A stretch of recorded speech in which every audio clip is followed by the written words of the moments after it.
relationship with his business? He was working out here at the business. He was a customer. He was a customer, and I don't know what kind of an altercation he had with the owners, but I think there was a disagreement that took place, and that's what will be determined today during the interview. We'll try to figure out what all happened. So. Was that altercation today? It did happen today, and that's what led to where we're at now. So it happened earlier. He returned back? No, it happened when he came here today. Oh, okay. He came here and then had an altercation inside the business. And that altercation is what escalated to all this? Well, yeah, what we're getting, and like I said, you know, the sheriff and I, this is still a preliminary part of the investigation. All we can tell you right now, he came into the business, he was upset about something, and him and one of the workers got into an altercation. That's pretty much all we really know right now until we interview him. But I'm thankful that he gave up peacefully. I'm thankful that we were able to get him out of there without any of our officers or even himself being hurt. And we're thankful that the people that were in there were able to get out. How do we know he had mental issues? Huh? How do we know he had mental issues? Well, we're talking to people and they believe he has some medical issues and he might have had a lot of things on his mind, so we're not sure yet. So we want to make sure and do a proper evaluation. Can y'all say if anyone was held at gunpoint? No. No one that we are aware of was held at gunpoint. There was a gun that was displayed. The people inside the business were able to get out, and there were no hostages being held at gunpoint that we're aware of at this point. And that's still under investigation, and we'll determine that once we finish the investigation. Can you talk about, you had a pretty solid response, a lot of people here. Can you talk about your response and the combined agencies? You got a lot of help, right? Well, yeah. I mean, as you can see, once it happens in the city, you know, is our jurisdiction. But we're not fighting over jurisdiction. Sheriff Hawkins and myself are not fighting. Matter of fact, he was the second sheriff deputy on scene. One of his deputies was here right before him, but he was the second one on scene. And we immediately established a command center. So that just goes to show you that we're working together. So basically, Chief, he just came in and said that he had a gun. Did he display it? Did he show it? He displayed it, and that's when the ladies, we had patrons that were in there, ran out of the building and started dialing 911.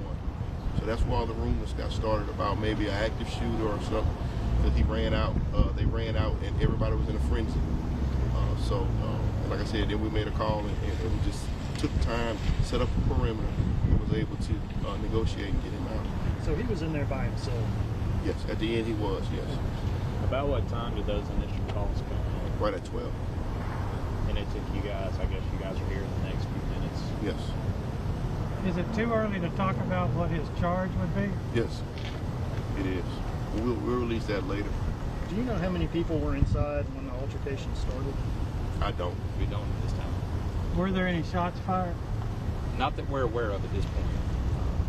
Again, there were a lot of rumors going around about shots being fired, about having an active shooter on site. At this point, we don't know of any shots that were fired. We do know that there was a gun displayed. We do have the gun in our possession. We have the suspect in custody. There's no danger to the public, and everything is under control. We'll determine the outcome of this once we complete the investigation. Can y'all say what type of gun he had? It was a handgun. And can you spell the subject's first and last name? Dan Waldrop. Waldrop? Yeah. Waldrop. I got Dan, common spelling, D-A-N, Waldrop, W-A-L-D-R-O-P. And I don't have a date of birth at the year, but they say it's approximately 50-something. Do you know if he's from around here? Yeah. Originally, he was from here in But he Columbus, moved away, I think. and he's recently come back to Columbus. But he showed up this morning as a customer to He did. the workout and fitness factory. That's correct. Can you talk about, I saw the SWAT team getting ready to go in. Y'all are prepared. Can you kind of talk about the preparations around active shooters, people with a gun inside a business, training that y'all do, and what prepared you for this outcome? Well, me personally, I'm a SWAT operator. I'm also an active shooter instructor for Homeland Security. That's something that we're going to have to build on. The sheriff and I have already talked about in the future possibly joining our teams, our hostage negotiation teams, as well as our SWAT teams together because you can never have enough manpower. I don't care what the situation is, you can never have enough manpower. But this is what his team, I was really impressed with the way that they deployed. I was impressed with the way that they showed up and handled the situation calm. It's a stressful situation. It just shows the lack of, I mean, not the lack, but the intense training that the sheriff has allowed them to get. And they were prepared, you know, and that's what we at the Columbus Police Department have to get up to that point. With that recent shooting in Louisville that happened this weekend, I'm sure you heard about how urgent is it to be prepared for events like that? Well, it's all hands on deck. You know, when we get a report of an active shooter, we got officers coming from several different counties. I mean, I was getting texts from Oktibbeha County and Starkville PD.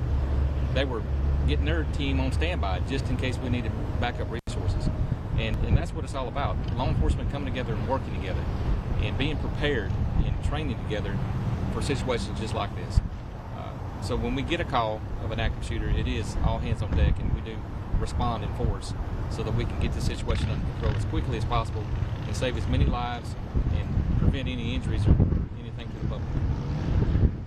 What is your first mindset of a negotiator when they get on the scene? Well, the first thing, a negotiator is going to try to build a rapport with the individual inside and see what is his mindset, because we don't know who we're dealing with or what's going on and what the situation is. We don't know if he's mad or upset or aggravated. So the first thing is to build that rapport and find out what's going on with him, and then try to convince him to come out and turn himself in. Now, you're talking to somebody that's made threats with a gun and is coming out to turn himself in knowing that they're going to get arrested. And that's kind of a hard thing to do, talk somebody into going to jail. How did that happen today? We were able to make contact with him. One of the individuals that works for the Highway Patrol works out here at the gym and had met him and had kind of a rapport with him.